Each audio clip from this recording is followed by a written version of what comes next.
महिला को 5,000 देउछन्ति सरकार।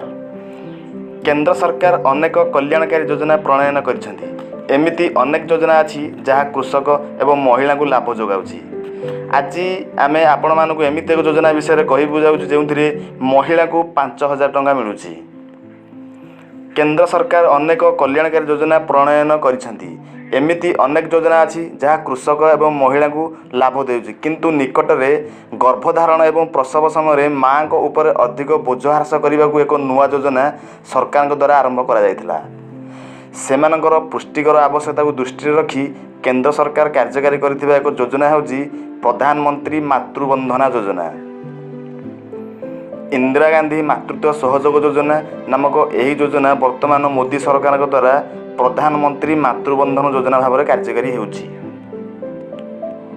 यही योजना माध्यम 18 वर्षरू अधिक माँ जो मैंने सेमानकर प्रथम संतान सहित गर्भवती अच्छी सेमानक बैंक अकाउंट रे 3 किस्ती रे 5,000 टंका पाइबे। पूर्वरु यही योजना अधीन रे क्षतिपूरण हिसाब से 6,000 टंका दि जाउथिला। प्रधानमंत्री नरेंद्र मोदी 2017 रे यही योजना आरंभ करथिले। यही योजना भारतर समस्त गर्भवती एवं स्तन्यपान कराउथिबा माँ मानक पई प्रযোज्य। यही पांठी गर्भधारण ठारू वितरण पर्यंत 3टी पर्यायर प्रदान करा जाउछि। यही राशि गर्भवती महिला बैंक अकाउंट रे जमा होइछि।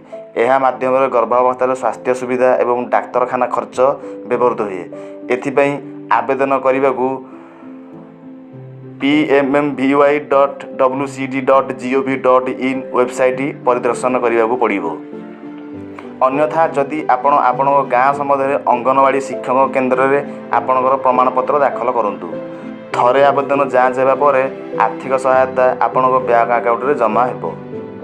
एथिपाई आवश्यक डॉक्यूमेंट गुड़िक होउछि Aadhaar card, bank account passbook, mobile number, passport size photograph एवं आवासिक संबंधी प्रमाण बा GCOX डॉक्यूमेंट।